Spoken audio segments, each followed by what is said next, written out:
thinkers, welcome back to our channel Think 10x. In this video, we are going to cover chapter 5 Major Domains of the Earth. This chapter is from class 6 geography. Okay, so in this chapter, we are going to cover major domains of the Earth. Major domains, इसका मतलब अर्थ किस किस चीज़ से बनी हुई है वो हम चीज़ यहाँ पर देखने वाले हैं। ठीक है, देखते हैं किन डोमेन्स की यहाँ पर बात की गई है। जैसे जैसे हम चैप्टर को एक्सप्लोर करेंगे तो हमें पता चलेगा किन के बारे में इसमें बात की गई है। Okay, so as you have read in the first chapter, the earth is the only planet which has life. आपने फर्स्ट चैप्टर में पढ़ा है कि अर्थ ही केवल एक ऐसा प्लैनेट है जिस पर लाइफ है, जिस पर जीवन है। ठीक है, human beings can live here because the life sustaining elements of land, water and air are present on the earth. Human beings यहाँ पर कैसे रह सकती हैं? क्योंकि यहाँ पर लाइफ सस्टेनिंग एलिमेंट्स मतलब जिनकी वजह से जीवन संभव है, वो सारी चीज़ें हमारी अर्थ पर प्रेजेंट हैं। जैसे कि हमारे पास यहाँ पर ज़मीन है रहने के लिए, ठीक है, वाटर है पीने के लिए एंड एयर है सांस लेने के लिए। ठीक है, ये सारी चीज़ें हमारी अर्थ पर प्रेजेंट है। ये सब क्या है? एलिमेंट्स हैं। Okay, The surface of the earth is a complex zone in which three main components of the environment meet, overlap and interact. Okay, जो सरफेस है अर्थ का वो कॉम्प्लेक्स है, मतलब इतना सिंपल नहीं है जितना दिखता है। इन विच इसमें क्या होते हैं? मेनली थ्री कंपोनेंट्स होते हैं, जो थ्री मेन कंपोनेंट्स होते हैं ऑफ द एनवायरनमेंट, जो एक दूसरे से मीट मतलब यानी मिलते हैं, ओवरलैप करते हैं एंड इंटरेक्ट भी करते हैं। ओके, तो देखते हैं कौन से वो पोर्शंस है, कौन से वो कंपोनेंट्स है। The solid portion of the earth on which we live is called the lithosphere. जिस सॉलिड पोर्शन पर हम रह रहे हैं, फॉर एग्जाम्पल जिस पर हमारे घर हैं, है ना, जहाँ पे हमारी लैंड है, जहाँ पर हम रह रहे हैं, जहाँ हमारे घर बने हुए हैं, जहाँ हमारे एनिमल्स हैं, पेड़ हैं जहाँ पर, तो वो क्या है? हमारा लिथोस्फेयर है। Okay, the gaseous layers that surround the earth is the atmosphere. तो हमारे चारों तरफ, जिसमें हम अपने हाथ, जैसे अपने हाथ फैलाओ आप, ठीक है, तो आपके चारों तरफ क्या? एयर है, हवा है, तो ये क्या हमारे पास? एटमॉस्फेयर।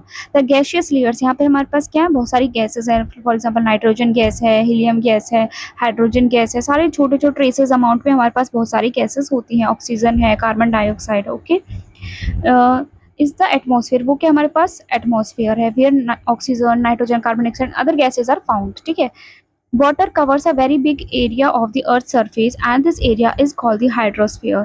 Okay, water क्या है? देखो, हमारे जो अर्थ है वो हमें ब्लू प्लैनेट दिखती है, ये भी हमने कवर किया था। ठीक है, फर्स्ट सेकंड चैप्टर में कि अर्थ हमारी एक ब्लू प्लैनेट है। ठीक है, इसका मतलब उसमें पानी ही पानी है, आपको पता चलेगा। उसमें देखो पैसिफिक ओशियन है, ठीक है, अटलांटिक ओशियन, हमारे पास बहुत सारे तरीके के, इंडियन ओशन, बहुत सारे ओशियंस है हमारे पास। ठीक है, बहुत सारी सी है हमारे पास, तो वाटर बहुत ज़्यादा कवर्ड है। बिग एरिया हमारा वाटर से ही कवर है अर्थ का, इसलिए इसको क्या बोला जाता है? हाइड्रोस्फीयर। हाइड्रो वर्ड किससे रिलेटेड होता है? वाटर से रिलेटेड होता है। ठीक है, okay, the hydrosphere comprises waters in all it's form. ठीक है, that is ice, water and water vapour. तो हमारे पास जो पानी है वो तीनों फॉर्म्स में एग्जिस्ट करता है। आइस क्या है? Solid form. ठीक है, एंड वाटर क्या हमारे पास? लिक्विड फॉर्म है। ओके, एंड हमारे पास वाटर वेपर क्या है? गैशियस फॉर्म है। ठीक है, ये इतनी साइंस तो सभी को आती है। ठीक है ना, तो ये हमारे पास क्या है? सॉलिड, लिक्विड एंड गैशियस, हमारे पास तीनों फॉर्म्स में जो वाटर है वो प्रेजेंट रहता है। Okay, next we have the biosphere is the narrow zone where we find land, water and air together. Bio का मतलब क्या होता है? The word bio, the root word है बायो, इसका मतलब होता है लाइफ। ठीक है ना, लिविंग्स टाइप, इस तरीके से इसका मतलब होता है। ठीक है, तो बायोस्फीयर वो नैरो जोन है जहाँ पर हमें लैंड, वाटर, एयर एक साथ मिलते हैं, which contains all forms of life, जहाँ पर जीवन संभव है, जहाँ पर सभी तरीके की लाइफ संभव है। ओके, सबसे पहले हम पढ़ने वाले हैं लिथोस्फीयर के बारे में। The solid portion of the earth is called the lithosphere. Okay, तो हमने कौन कौन सी बिग टर्म्स पढ़ी है? लिथोस्फीयर पढ़ा है, atmosphere, hydrosphere and biosphere. Okay, so lithosphere, the solid portion of the earth is called the lithosphere. जो solid portion होता है अर्थ का उसको लिथोस्फीयर बोलते हैं। It comprises the rocks of the earth crust. इसमें क्या होती है? रॉक्स होती हैं, चट्टान होती है earth crust, and the thin layer of soil, soil की पतली लेयर होती है, दैट कंटेन्स न्यूट्रिएंट एनिमल्स, जिसके अंदर न्यूट्रिएंट एलिमेंट्स, और एनिमल्स एलिमेंट, न्यूट्रिएंट एलिमेंट्स होते हैं। फॉर एग्जाम्पल नाइट्रोजन हो गया, फॉस्फोरस हो गया। ठीक है, विच सस्टेन ऑर्गेनिजम्स, जिसके अंदर हमारे पास ऑर्गेनिजम्स होते हैं। There are two main divisions of the earth surface, हमारे पास दो मेन डिवीजन होती हैं अर्थ सरफेस की। The large land masses are known as continents, ठीक है ना। हमारे पास क्या होती है, बड़ी बड़ी दो डिवीजन होती हैं अर्थ के सरफेस की, जो जिस पर जीवन संभव है, जिस पर लैंड मास, ठीक है ना, वो क्या है हमारे पास कॉन्टिनेंट्स, उनको क्या बोलते हैं हम, कॉन्टिनेंट्स बोलते हैं। And the huge water bodies, जो बड़ी बड़ी वाटर बॉडीज हैं, जो सी है हमारे पास, ओशियंस हैं, उनको क्या बोलते हैं, ओशियन बेसिन्स।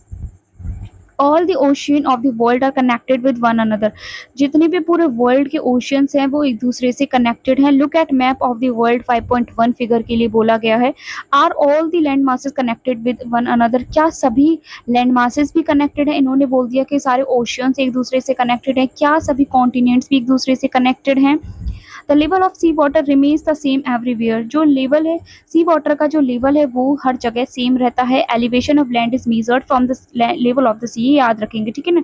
जब भी हमें किसी चीज़ को मेजर करना होता है तो हम सी लेवल से मेजर करते हैं, which is taken as zero, जिसको जीरो बोला जाता है। Okay, level of sea water क्योंकि हर जगह सेम है इस, और एलिवेशन ऑफ लैंड, कि लैंड कोई कितनी ऊंची है, फॉर एग्जांपल माउंटेन्स, ठीक है, for example plateaus, for example hills, तो हम कहाँ से मेजर करते हैं कि कितना ऊंचा, हम सी लेवल से मेजर करते हैं, और जो कि जीरो लिया जाता है। Okay okay, word origin in the Greek word, okay no,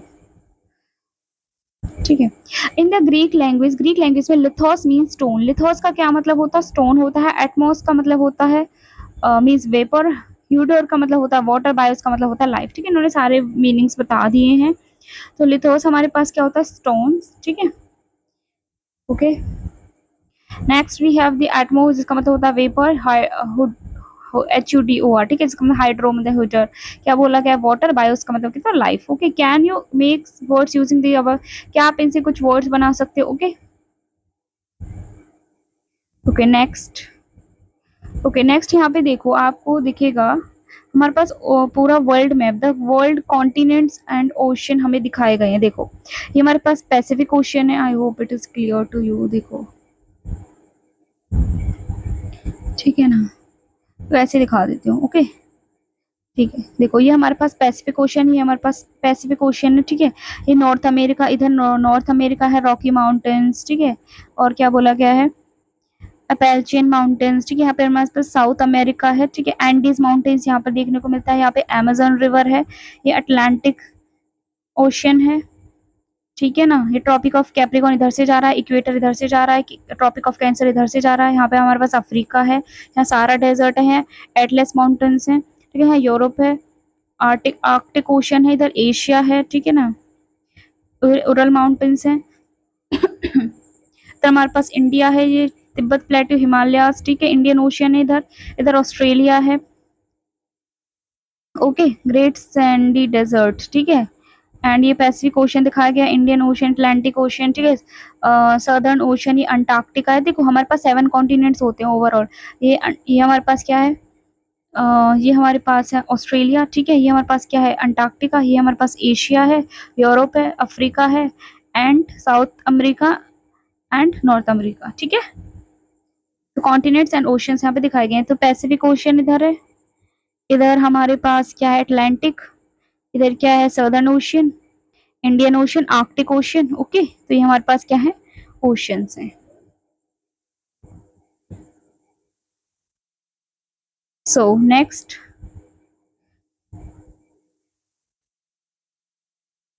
the highest mountain peak, mount Everest, जो सबसे ऊंची चोटी होती है माउंटेन पीक, वो कौन सी, माउंट एवरेस्ट की है, इज 8,848 मीटर्स, जिसकी कितनी ऊंचाई है याद रखेंगे, ठीक है। 8,848 मीटर्स है above the sea level. The greatest depth of 11,022 metres is recorded at Mariana Trench, जो सबसे नीचे मतलब गहराई है वो कौन से रिकॉर्ड की गई है अभी तक की, मारियाना ट्रेंच, ठीक है, जो कहाँ पर है, पैसिफिक ओशियन में है। जो कितनी डेप्थ है इसकी, 11,022 मीटर्स, ये इसकी क्या डेप्थ है। Okay, could you imagine that depth of sea is much more than the highest point, तो क्या आप इमेजिन कर सकते हो कि जो सी की गहराई है वो कहीं ज़्यादा है हाईएस्ट पॉइंट से। कॉन्टिन्यू इस पे देख लेते हैं। Do you know Edmund Hillary, New Zealand, and Tenzing Norgay, Sherpa, India, were the first men to climb the highest mountain peak, Mount Everest, on the planet Earth on 29th May 1953.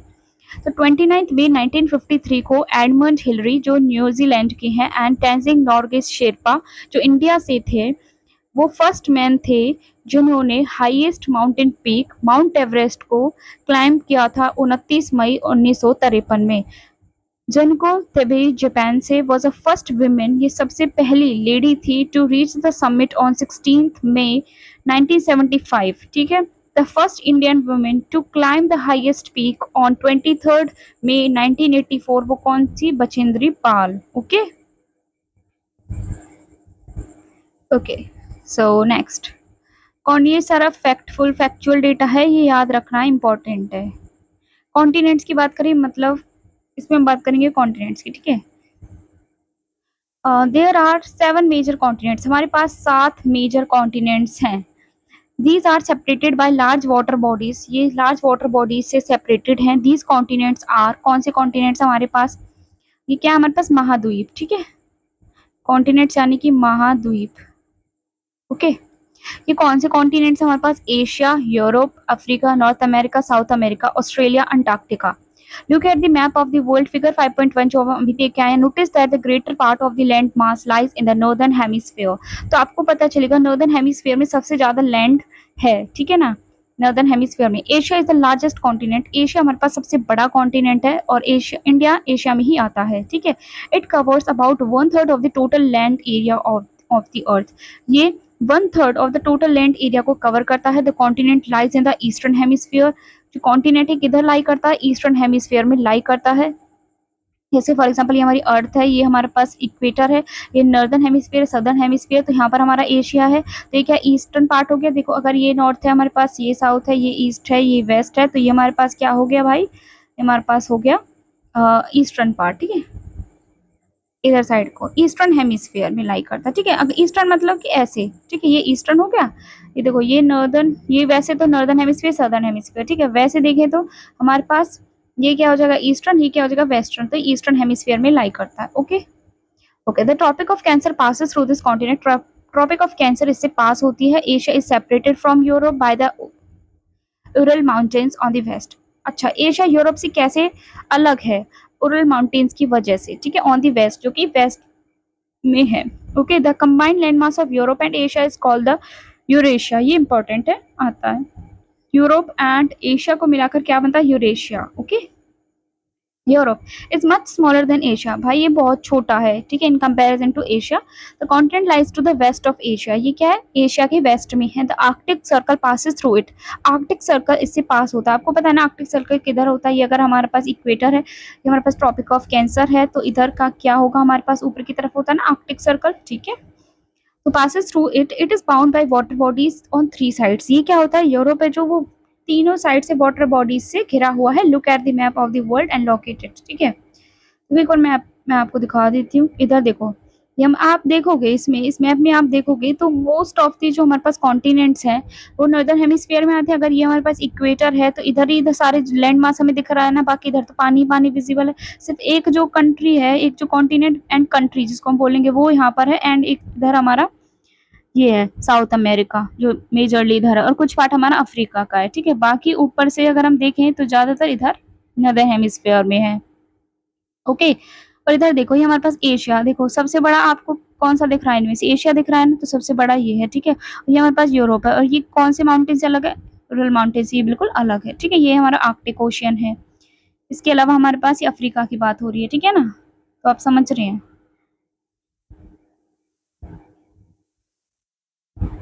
Okay so here, ठीक है, Europe की हम बात कर रहे थे, ठीक है। Look at the map, okay हमने देख लिया, ठीक है। अफ्रीका की अब हम बात करते हैं। Africa is the second largest continent after Asia, Asia के बाद सबसे बड़ा कॉन्टिनेंट कौन सा? हमारे पास अफ्रीका है, ठीक है। द इक्वेटर और 0 degree latitude runs almost through the middle of the continent, जो इक्वेटर है या 0 डिग्री लैटिट्यूड है, जिसे equator 0 degree latitude mean same है, ठीक है, ठीक है। अर्थ है ये हमारी, तो ये क्या है 0 डिग्री लैटिट्यूड इसको बोलेंगे या फिर इक्वेटर बोलेंगे। तो ये ऑलमोस्ट इसी से पास होता है। ऑब्वियसली ये सारी लाइंस क्या इमेजिनरी लाइंस है, रियल में पास नहीं करता, बट वैसे हमने मान रखा है, तो इमेजिनरी लाइन यहीं से पास होती है, ठीक है, मिडल ऑफ द कॉन्टिनेंट से। A large part of Africa lies in the northern hemisphere, बहुत बड़ा हिस्सा अफ्रीका का नॉर्दर्न हेमिस्फीयर में लाई करता है। Look at the figure 5.1, you will find that it is the only continent through which the Tropic of Cancer, the equator and the Tropic of Capricorn pass. ठीक है, तो आपको पता चलेगा ये इकलौता ऐसा कॉन्टिनेंट है जिससे Tropic of Cancer, equator, Tropic of Capricorn तीनों पास होती हैं। ठीक है ना, देखो ट्रॉपिक ऑफ कैप्रिकॉर्न, इक्वेटर, ठीक है ना, and the Tropic of Cancer, sorry अरे मैं किधर देख रही, इधर देखो, इधर देखो, ट्रॉपिक ऑफ कैप्रिकॉर्न, ठीक है, equator and the Tropic of Cancer तीनों इससे पास हो रही है। ठीक है, ये इकलौता ऐसा कॉन्टिनेंट है। ओके, ये हमारा अफ्रीका है। देखो इसका मेजोरिटी पोर्शन किधर है, नॉर्दर्न हेमिस्फीयर में, और ये क्या है सदर्न हेमिस्फीयर, तो इसमें ये छोटी सी ये वाला हिस्सा है। ठीक है ना, और ये मेजर हिस्सा के किधर है, नॉर्दर्न हेमिस्फीयर में, यहीं पे हमारा सहारा डेजर्ट है। ठीक है ना, इक्वेटर बीच से पास हो रहा है, ट्रॉपिक ऑफ कैप्रिकॉर्न इधर से पास हो रहा है, ट्रॉपिक ऑफ कैंसर इधर से पास हो रहा है, ये एटलस माउंटेन है हमारे पास, इधर क्या सदर्न ओशियन है, ये अटलांटिक ओशियन है, इंडियन ओशियन है।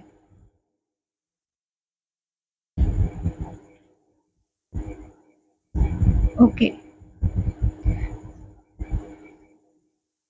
Next.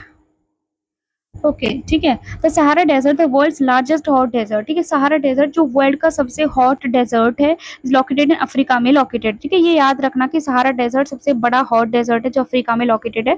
The continent is bound on all sides by oceans and seas. ये जो कॉन्टिनेंट है, ये महाद्वीप सभी साइड से ओशंस और समुद्र से घिरा हुआ है। ठीक है, सी मतलब सागर, ओशन यानी कि समुद्र। ठीक है, अच्छा आप मुझे बताएंगे what's the difference between oceans and seas. ठीक है, कमेंट बॉक्स में बताना है। Okay, look at the world map, आपको वर्ल्ड मैप को देखना है। You will notice that the world's longest river the Nile flows through Africa. आपको पता लगेगा कि जो सबसे लॉन्गेस्ट रिवर है नाइल, ठीक है, वो भी अफ्रीका से ही फ्लो करती है। Notice where the equator, the Tropic of Cancer, the Tropic of Capricorn pass in the map of Africa. आप देखिए कि कहाँ से equator, Tropic of Cancer, Tropic of Capricorn pass हो रहे हैं अफ्रीका से। ठीक है, नॉर्दर्न, अब आते हैं नॉर्थ अमेरिका पे, is the third largest continent of the world. तो सबसे बड़ा कॉन्टिनेंट हमारे पास एशिया है, सेकंड कौन सा हमारे पास अफ्रीका, थर्ड सबसे लार्जेस्ट कॉन्टिनेंट हमारे पास कौन सा है, नॉर्थ अमेरिका। नॉर्थ अमेरिका हमारे पास third largest continent of the world. It is linked to south America by a very narrow strip of land called the isthmus of Panama. Okay, ये याद रखना है। ओके, तो हमारे पास नॉर्थ अमेरिका की हम बात कर रहे हैं, तो थर्ड लार्जेस्ट कॉन्टिनेंट है। It is link to south America. North America South America से कैसे लिंक है, देखो इधर हमारे पास की क्या नॉर्थ अमेरिका, अब देखो ये इससे ना जुड़ा हुआ है कहीं ना कहीं। ठीक है, यहाँ से ये क्या हमारे पास South America, North America South America यहाँ से जुड़ा हुआ है। ठीक है, ओके, ठीक है, by a very narrow strip, एक बहुत ही पतली सी स्ट्रिप ऑफ लैंड से जुड़ा हुआ है जिसको इस्मस ऑफ पनामा बोलते हैं। इंपॉर्टेंट है। Okay, the continent lies completely in the northern and western hemisphere. जो ये कॉन्टिनेंट है वो पूरी तरीके से नॉर्दर्न एंड वेस्टर्न हेमिस्फीयर में लाई करता है। ओके, नॉर्दर्न में लाई करेगा एंड वेस्टर्न में। Okay, 3 oceans surround this continent, 3 ocean इसको घेरे हुए हैं। Can you name these oceans, क्या आप बता सकते हो कौन से वो ओशन है। ठीक है, आपको वर्ल्ड मैप देखना और बताना है। ठीक है, ओके, नेक्स्ट साउथ अमेरिका की बात करेंगे अब हम। South America lies mostly in the southern hemisphere, हमारे पास मोस्टली सदर्न हेमिस्फीयर में है। Which 2 oceans surround it on the east and west. आप बताइए कि कौन से 2 ओशियंस ने इसको घेरा हुआ है ईस्ट एंड वेस्ट की तरफ से। The Andes world's longest mountain range. ठीक है, एंडिस क्या हमारे पास वर्ल्ड्स लॉन्गेस्ट माउंटेन रेंज। ठीक है, याद रखना है, इंपॉर्टेंट है। Andes world's longest mountain range है, runs through its length from north to south. जो कहाँ से कहाँ तक है, नॉर्थ से साउथ की तरफ वो जाती है। ठीक है, नॉर्थ से साउथ की तरफ। फिगर 5.1 हमें दी गई है, इसमें बताया गया एंडस माउंटेन। ठीक है, South America has the world's largest river the Amazon. South America में वर्ल्ड की लार्जेस्ट रिवर, लॉन्गेस्ट नहीं लार्जेस्ट रिवर है जो कि है अमेजोन, साउथ अमेरिका के पास है। Australia is the smallest continent that lies entirely in the southern hemisphere. Australia एक स्मॉल कॉन्टिनेंट है जो पूरी तरीके से सदर्न हेमिस्फीयर में लाई करता है। It is surrounded on all by sides oceans. ये पूरी तरीके से ओशियन से घिरा हुआ है, समुद्र से घिरा हुआ, सागर से घिरा हुआ है। It is called an island continent. ठीक है, इसको आइलैंड कॉन्टिनेंट बोला जाता है। तो आएगा क्वेश्चन, आइलैंड कॉन्टिनेंट किसे बोला जाता है। ठीक है, ओके, इस्थमस एंड स्ट्रेट की बात करें, name the straight between the India and Sri Lanka. कौन सी स्ट्रेट होती है इंडिया एंड श्रीलंका के बीच में? पाक स्ट्रेट। ठीक है, the strait is a narrow passage of water. Strait क्या होती है? Narrow passage of water connecting two large water bodies and seas and ocean, like seas and ocean. ठीक है, स्ट्रेट क्या होती है? इंपॉर्टेंट है, आ सकता है पेपर में। ठीक है, strait is a narrow passage, ये नैरो पैसेज होता है ऑफ वाटर, वाटर का connected to large water bodies, जो बड़ी लार्ज वाटर बॉडीज को कनेक्ट करता है, जिसके सी और ओशंस को। ठीक है, इसमें क्या होता है? नैरो स्ट्रिप ऑफ, ये दो लैंड मासेस को ज्वाइन करता है। ठीक है, narrow strip of land joining the two land masses. Okay, ये इस्थमस है। ये क्या हमारे पास? पाक स्ट्रेट। ठीक है, straight. Okay, isthmus and strait. Antarctica, completely the southern hemisphere, is a huge continent. ये भी बहुत बड़ा कॉन्टिनेंट है। The South Pole lies almost at the center of this continent. जो साउथ पोल की हम बात कर रहे थे ना, फॉर एग्जांपल ये हमारी अर्थ है, ये हमारे पास क्या है? इक्वेटर है, ये हमारे पास Tropic of Cancer, Tropic of Capricorn, ये हमारे पास क्या है? आर्कटिक ओशन, हमारे पास अंटार्कटिक ओशन। और यहाँ पे हम नॉर्थ पोल की बात करें, यहाँ पे हम साउथ पोल की बात करें। साउथ पोल हमारे पास, नॉर्थ पोल। तो यहाँ हम बात करें जो साउथ पोल है वो इसके बिल्कुल मिडल में लाई करता है। Okay, at the centre of the continent as it is located in the south polar region, क्योंकि वो साउथ पोलर रीजन में लोकेटेड है। It is permanently covered with thick ice sheets. तो क्योंकि ये साउथ पोलर रीजन में है तो परमानेंटली थिक आइस शीट से घिरा हुआ है, मतलब यहाँ पे बर्फ ही बर्फ है। There are no permanent human settlements, यहाँ पे कोई परमानेंटली नहीं रहता। ठीक है ना, अगर हम बोले कि परमानेंट, तो as it is located southern south polar, ये लोकेटेड है in the south polar region. It is permanently covered with thick ice sheets. There are no permanent human settlements, यहाँ पे परमानेंट ह्यूमंस नहीं रहते। Many countries have research station in Antarctica, बहुत सारे countries के यहाँ पर रिसर्च स्टेशन हैं। ठीक है, वो यहाँ पे रिसर्च करते हैं। India also has research, India के भी रिसर्च स्टेशन है यहाँ पे। उनको मैत्री एंड भारती बोला गया है। ठीक है, याद रखेंगे, ये इंपॉर्टेंट है। मैत्री और भारती हमारे पास रिसर्च स्टेशन है, किसमें? अंटार्कटिका में। Next we have the hydrosphere. Okay, the earth is called the blue planet. Blue planet, Earth को क्या बोला जाता है? ब्लू प्लैनेट बोला जाता है। ओके ओके, अर्थ को ब्लू प्लैनेट बोला जाता है। More than 71% of the earth is covered with water. 71% से ज्यादा हमारे पास जो अर्थ है वो पानी से कवर्ड है। And 29% of it with land, और 29% सिर्फ लैंड से कवर्ड है। Hydrosphere consist of water in all it's form. Hydrosphere का मतलब है वाटर सभी फॉर्म्स में, सिर्फ वाटर ये नहीं, सिर्फ वाटर लिक्विड वाला वाटर नहीं, इसमें आइस भी आ जाएगी, इसमें हमारे पास सॉलिड फॉर्म भी आ जाएगी, गैसियस फॉर्म भी आ जाएगी। ठीक है, as running water in oceans and rivers and in lakes, as running water in oceans and rivers and in lakes, ice in glaciers, ठीक है, underground water and the water vapor in atmosphere all comprise the hydrosphere. तो hydrosphere में हमारे पास देखो, oceans का पानी आएगा, reverse का आएगा, लेक्स का आएगा, आइस का आएगा जो ग्लेशियर्स में स्टोर है। ठीक है, ग्लेशियर्स, आइस। ठीक है, and underground water and water vapour atmosphere में, ये सारी चीजें हमारे हाइड्रोस्फीयर में आती हैं। तो हमारा कितना परसेंट? 71% ऑफ द अर्थ है जो पानी से कवर्ड है, 29% है जो लैंड से कवर्ड है। More than 97% of the earth water is found in the oceans, और उसमें से भी सबसे ज्यादा मतलब 97% जो हमारा अर्थ का पानी है वो हमें ओशंस में मिलता है। And is too salty to for human use, और ये इतना ज्यादा नमकीन है पानी है कि बहुत ही, मतलब इसको ह्यूमंस यूज नहीं कर सकते। Okay, a large portion of the rest, a large proportion of the rest of the water is in the form of ice sheets. और बाकी जो हमारे, ठीक है, तो 97% of the earth water oceans में, मतलब सॉल्टी बहुत ज्यादा है तो जिसको हम यूज ही नहीं कर सकते, ओशंस में है। ठीक है, a large proportion of the rest of the water is in the form of ice sheets, और सबसे ज्यादा पोर्शन जो बचा है इसका भी सबसे ज्यादा पोर्शन हमारे पास आइस शीट्स में अवेलेबल है, ग्लेशियर्स की फॉर्म में एंड अंडर द ग्राउंड। ठीक है, and a very small percentage available as fresh water, और बहुत ही कम परसेंटेज हमारे पास फ्रेश वाटर अवेलेबल है फॉर ह्यूमन यूज। ठीक है, फ्रेश वाटर तो सिर्फ 2.5% है। ठीक है, ओशियंस में 97.5% वाटर है। ठीक है ना, यूज। ठीक है, hence despite being a blue planet we face a shortage of water, इसलिए ब्लू प्लैनेट होने के बाद भी हमें पानी की कमी होती है। ठीक है, कहते हैं ना कहीं कहीं तो पानी मिलता ही नहीं है भाई, कितनी मुश्किल से लोग गुजारा करते हैं। इसलिए जिनके पास वाटर है ना, वाटर की, वो अपने आप को, उनको बहुत अपना ब्लेस्ड समझना चाहिए। इसके अलावा उन्हें पानी बिल्कुल भी वेस्ट नहीं करना चाहिए। ठीक है, नॉर्थ अमेरिका हमारे पास, ये देखो ऐसे ऐसे बॉक्सेस के रूप में दिखाया गया है। साउथ अमेरिका है, अफ्रीका है, एशिया, यूरोप एंड ऑस्ट्रेलिया। ठीक है, Antarctica.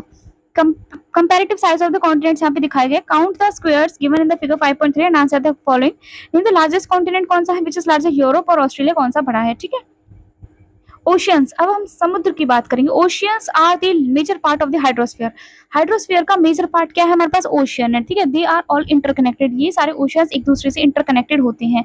The ocean waters are always moving. Ocean का जो पानी होता है ना वो हमेशा मूव करता रहता है। The three chief movements of ocean waters are the waves. जो थ्री चीफ मूवमेंट होती है ओशन वाटर्स की वो कौन सी होती है? वेव्स, ठीक है, tides and the ocean currents, ठीक है, waves, tides and ocean currents, इनके बारे में आपको रिसर्च करनी है। Waves, tides and ocean currents हमारे पास क्या होते हैं? The five major oceans are the Pacific ocean. कौन कौन से सबसे बड़े हमारे पास पांच मेजर ओशंस है? वो है Pacific ocean, Atlantic ocean, Indian ocean, southern ocean and Arctic ocean. In order of their size, size के अकॉर्डिंग बताया गया है। सबसे बड़ा हमारे पास क्या है? Pacific ocean, then Atlantic ocean, then हमारे पास है Indian ocean, then southern ocean, then हमारे पास आर्कटिक ओशन, ठीक है। तो Pacific ocean is the largest ocean, सबसे बड़ा ocean. It spread over the 1/3 of the अर्थ, ये पूरे अर्थ के 1/3 हिस्से में फैला हुआ है। मारियाना ट्रेंच जो डीपेस्ट पार्ट है अर्थ का वो इसी ओशन में लाई करता है। The Pacific ocean is almost circular in shape, ये सर्कुलर शेप में है। Asia, Australia, north and south America surrounded, ठीक है, इसको सराउंड करते हैं। Look at the map and find out the location of the continents around the Pacific Ocean. आप map की तरफ देखिए और आपको पता चलेगा कि कौन से कॉन्टिनेंट से पैसिफिक ओशन को घेरा हुआ है। The Atlantic ocean is the second large ocean. Atlantic ocean हमारे पास सबसे बड़ा, दूसरे नंबर पर सबसे बड़ा ओशियन है। इट इज एस शेप्ड, वो क्या था? सर्कुलर शेप था, ये S shaped. It is flanked by the north and south America on the western side and Europe and Africa on the eastern side से घिरा हुआ है, ठीक है। The coast line of Atlantic ocean is highly indented. जो coast line है इसकी क्या है? हाईली इंडेंटेड है। This regular and indented coastline provides ideal location for natural harbors and ports, ठीक है। क्या बताया गया? जो irregular and indented coastline है प्रोवाइड आइडियल लोकेशन प्रोवाइड करती है for natural harbours and ports. From the point of view of commerce it is the busiest ocean, ठीक है। अगर commerce point of view of commerce की वजह से, मतलब वैसे अगर हम देखें, मतलब जैसे ट्रेड वगैरह करते हैं उसके हिसाब से बिजिएस्ट ओशन है, ठीक है ना। Okay, the Indian ocean is the only ocean named after a country. Indian ocean एक ऐसा ओशन है जो किसी कंट्री के नेम पर बेस्ड है, that is India. The shape of the ocean is almost triangular, ये ट्रायंगुलर शेप का होता है। In the north it is bound by Asia, north में ये एशिया से सराउंडेड है, ठीक। इन द वेस्ट में अफ्रीका से, and east by Australia. The southern ocean encircles the continent of Antarctica and extend northward at 260 degrees south latitude, ठीक है। The Arctic Ocean is located within the Arctic Circle, Arctic Ocean की तरह Arctic Circle के पास, and surrounds the North Pole. It is connected with the Pacific Ocean by a narrow stretch of shallow water known as Bering Strait, ये important है, ठीक है। It is connected with the Pacific Ocean by a narrow stretch of shallow water, जिसको क्या बोला जाता है? Bering Strait. It is bound by northern coast of North America and Eurasia, ठीक है। इंटेंटेड कोस्ट लाइन हमारे पास देखो ऐसी कोस्ट लाइन है इसकी, ठीक है। इंटेंटेड कोस्ट लाइन ये क्या है? बेलफास्ट, ये क्या है? Dublin, okay. Next, atmosphere. The earth is surrounded by a layer of gas called the atmosphere. देखो हमने लिथोस्फेयर की बात करी, हाइड्रोस्फेयर की बात करी, अब हम बात करें एटमॉस्फेयर की। अर्थ हमारे पास लेयर ऑफ गैसेस से सराउंडेड है जिसको एटमॉस्फेयर बोला जाता है। This thin blanket of air is an integral and important aspect of the planet. ये जो थिन, जो में दिखती भी नहीं है एयर, ये इंटीग्रल एंड इंपॉर्टेंट एस्पेक्ट है हमारे प्लेनेट का। It provides us with the air we breathe, ये हमें सांस मतलब सांस देने के लिए हवा देती है, ठीक है, जिससे हम सांस ले सकते हैं, हवा अवेलेबल है। And protect us from the harmful effects of sun rays, और हमारे पास जो सन की हार्मफुल किरणें आती है उनसे भी हमें प्रोटेक्शन देती है। The atmosphere extends up to the height of about 1600 kilometres, okay. तो एटमॉस्फेयर की हमारे पास हाइट है वो 1600 किलोमीटर्स है। The atmosphere is divided into 5 layers based on composition, temperature and other properties, okay. Atmosphere हमारे पास 5 लेयर्स में डिवाइडेड है। क्यों डिवाइड किया हमने? कॉम्पोजिशन के बेसिस पर, टेम्परेचर के बेसिस पर, एंड अदर प्रॉपर्टीज, उनकी कुछ प्रॉपर्टीज होती हैं। These layers starting from the earth surface are called troposphere. कौन सी हमारे पास लेयर्स होती है जो अर्थ की सरफेस से स्टार्ट होती है? सबसे पहले है ट्रोपोस्फेयर, उसके बाद स्ट्रेटोस्फेयर जिसमें ओजोन लेयर देखने को मिलती है, ठीक है, the mesosphere, the thermosphere and exosphere, ठीक है। तो याद रखेंगे हमारे पास 5 लेयर्स होती है। Number 1 troposphere, number 2 stratosphere, number 3 mesosphere, number 4 thermosphere and number 5 exosphere. Atmosphere is compose mainly of, atmosphere में मेनली कौन सी गैसेस होते हैं हमारे पास? नाइट्रोजन एंड ऑक्सीजन, ठीक है, which make up about 99% of clean dry air, जिसके कारण जो हमारी एयर है वो 99% क्लीन और ड्राई एयर होती है। इसमें मेनली नाइट्रोजन और ऑक्सीजन ही होता है। नाइट्रोजन 78% होता है, ऑक्सीजन 21% एंड अदर गैसेज जैसे carbon dioxide, argon and other comprise 1% by volume. Oxygen is the breath of life, ठीक है। ऑक्सीजन क्या है हमारे, मतलब इससे तो हम सांस ले पाते हैं, मतलब ऑक्सीजन इंपॉर्टेंट है ना हमारे लिए। और nitrogen helps in the growth of living organism, लेकिन नाइट्रोजन पेड़ों के लिए बहुत इंपॉर्टेंट है। ग्रोथ ऑफ लिविंग ऑर्गेनिजम्स की ग्रोथ के लिए नाइट्रोजन बहुत इंपॉर्टेंट है। एंड कार्बन डाइऑक्साइड तो प्रेजेंट इन माइन्यूट अमाउंट, लेकिन ये माइन्यूट अमाउंट में प्रेजेंट है, is important as it absorb heat radiated by the earth. जो हीट रेडिएट करती है अर्थ, उसको ये एब्जॉर्ब करने का काम करती है carbon dioxide, thereby keeping the planet warm, इसलिए प्लेनेट को थोड़ा बहुत गर्म रखती है। It is also essential for the growth of plants, और प्लांट्स की ग्रोथ के लिए भी इंपॉर्टेंट होती है carbon dioxide gas. The density of the atmosphere varies with height, height की मतलब एटमॉस्फेयर जैसे जैसे हाइट बढ़ती जाती है उसी हिसाब से उसकी जो डेंसिटी है वो भी चेंज होती रहती है, ठीक है। देखो हमारे पास दिखा लेयर्स ऑफ एटमॉस्फेयर दिखा गया, देखो ट्रोपोस्फेयर जिसमें हम हॉट एयर बलून्स, ठीक है, और एरोप्लेन उड़ता है, ठीक है। स्ट्रेटोस्फेयर हमारे पास कुछ एक्टिविटीज यहाँ पे दिखाई गई हैं, ठीक है, जैसे ये गिरते हैं, ठीक है, मेटेरियल्स वगैरह, ठीक है। ये क्या मीजोस्फेयर है जहाँ पे हमारे पास ये रॉकेट्स वगैरह लॉन्च होते हैं, थर्मोस्फेयर है, ठीक है, एक्सोस्फेयर है जहाँ से सैटेलाइट्स वगैरह होती हैं, okay. Next is maximum at the sea level, okay. It is maximum at the sea level, जो डेंसिटी होती है वो सबसे ज्यादा सी लेवल पर होती है, and decreases rapidly as we go up, जैसे जैसे हम ऊपर जाते हैं जो डेंसिटी है एयर की वो कम होती जाती है। You know the climbers experience problems in breathing due to this decrease in the density of air, क्या आपको पता है जैसे जैसे ऊंची हाइट पर जाते जाते जो क्लाइंबर्स होते हैं वो जाते हैं ऊंची हाइट पे जाते हैं तो उनको ब्रीदिंग का इशू हो जाता है, सांस लेने में इशू होता है। तो किसके कारण होता है? क्योंकि डेंसिटी एयर की कम होती जाती है। They have to carry with them oxygen cylinders, इसलिए उनको अपने साथ ऑक्सीजन सिलेंडर्स ले जानी पड़ती हैं to be able to breathe at the high altitude altitudes, जिससे उनको मतलब बहुत ऊंची हाइट पर वो सांस ले सकें। The temperature also decrease as we go upward, और टेम्परेचर कम होता जाता है जैसे हम ऊपर जाते हैं। The atmosphere exerts pressure on the earth, और जो एटमोसफेयर है वो प्रेशर डालता है हमेशा अर्थ पर। This varies from place to place, ये भी प्लेस मतलब जगह जगह अलग होता है। Some areas experience high pressure, कहीं कहीं हमारे पास ज्यादा प्रेशर होता है, कहीं पे हमारे पास लो प्रेशर होता है, कहीं किसी किसी एरिया में this move from high pressure to low pressure, जो एयर है वो हमारे पास हाई प्रेशर से लो प्रेशर की तरफ जाती है। Moving air is known as wind, और जो एयर मूव करती है उसको हम क्या बोलते हैं? विंड बोलते हैं। ये क्या माउंटेनियर, ठीक है, देखो ऐसे जाते हैं ऊपर, है ना, ओके। नेक्स्ट वी है the biosphere, the domain of life, ठीक है। अब हम डोमेन ऑफ लाइफ बायोस्फीयर की बात करेंगे। Biosphere is a narrow zone of contact between the land, ये नैरो जोन होता है जिसमें कांटेक्ट होता है, लैंड का कांटेक्ट, वाटर का एंड एयर का contact. It is in this zone that life that is unique to this planet exist, इस जोन की वजह से हमारी जो लाइफ है प्लेनेट पे वो एग्जिस्ट करती है, ठीक है। देयर आर सेवरल, हमारे पास बहुत तरीके के स्पीसीज होते हैं ऑर्गेनिजम्स, है ना, बहुत सारे स्पीसीज होते हैं ऑर्गेनिजम्स की, दैट वेरीज जो साइज में वेरी करते हैं, लाइक माइक्रोब्स ही होते हैं, बैक्टीरिया होते हैं, टू ह्यूज मैमल्स जैसे एलिफेंट, ठीक है, कॉकरोच हो गया हमारे पास, इसके अलावा हमारे पास बहुत सारे हैं जैसे कि फिश वगैरह हो गई, ठीक है, वेल्स हो गई, या हमारे पास लायन वगैरह, ह्यूमंस हो गए, बर्ड्स हो गए, all the living organism including humans are linked to each other and to the biosphere for survival, सारे जो लिविंग बींग्स हैं ह्यूमंस वो सारे एक दूसरे से लिंक्ड हैं, ठीक है। आपने फूड चेन के बारे में पढ़ा होगा, फूड वेब के बारे में पढ़ा होगा, ठीक है ना, ये सारे एक दूसरे से लिंक होते हैं, इसलिए हमें ना मतलब इसलिए तो बोला जाता है कि हमें किसी भी फूड चेन को, फूड वेब को डिस्टर्ब नहीं करना चाहिए, तो उससे पूरे इकोलॉजिकल साइकिल खराब हो जाती है, ठीक है ना। तो बायोस्फीयर में देखो, हाइड्रोस्फीयर देखो, यहाँ हमारे पास नदी आ गई, ठीक है, यहाँ पे लैंड आ गई, हमने इमेज हमेशा देखी होगी, ठीक है। लिथोस्फीयर होगी, यहाँ पे अवेलेबल, यहाँ पे एटमोस्फीयर हो गया, ठीक है, कितना अच्छा लग रहा है, देखने में मजा आ रहा है, ओके। नेक्स्ट हमारे पास ऑर्गेनिजम्स इन द बायोस्फीयर में ब्रॉडली भी divide into the plant kingdom and animal kingdom, ठीक है। जो बायोस्फीयर में जो ऑर्गेनिजम्स हैं इनको हम प्लांट किंगडम, एनिमल किंगडम में डिवाइड करते हैं। तो three domains of the earth interact with each other and affect each other in some ways और द अदर, जितने भी डोमेन्स होते हैं ना वो एक दूसरे को अफेक्ट करते हैं, ठीक है ना, एक दूसरे का इफेक्ट इन सब पर होता है। For example cutting of forest for fulfilling our needs of wood, for example हमने जंगलों को काट दिया, ठीक है, क्योंकि हमें वुड चाहिए, और क्लियरिंग लैंड फॉर एग्रीकल्चर, हमने एग्रीकल्चर के लिए लैंड को बिल्कुल साफ कर दिया, may lead to fast removal of soil, जिसकी वजह से जो सॉइल है वो ऊपर से बिल्कुल रिमूव हो जाएगी स्लोप से, ठीक है, from slope. Similarly Earth surface में भी change due to natural calamities, Earth का सरफेस चेंज हो सकता है, नेचुरल कैलेमिटीज जैसे कि अर्थक्वेक वगैरह आ सकते हैं। For example there could be submergence of land, ठीक है, लैंड का सबमर्जेंस हो गया, as happened in the case of tsunami, जैसे सुनामी में होता है, ठीक है। Parts of Andaman Nicobar islands were submerged under water, discharge of water materials into lakes, या वेस्ट मटेरियल्स हम डालते हैं and rivers mix the water unsuitable बना देते हैं ह्यूमन यूज के लिए। It also damages other forms of life, इसके कारण और भी जो लाइफ है फॉर्म्स और भी लाइफ फॉर्म्स है वो भी डैमेज हो जाती हैं, ठीक है ना, बीओडी वगैरह सब मैटर करती है ना।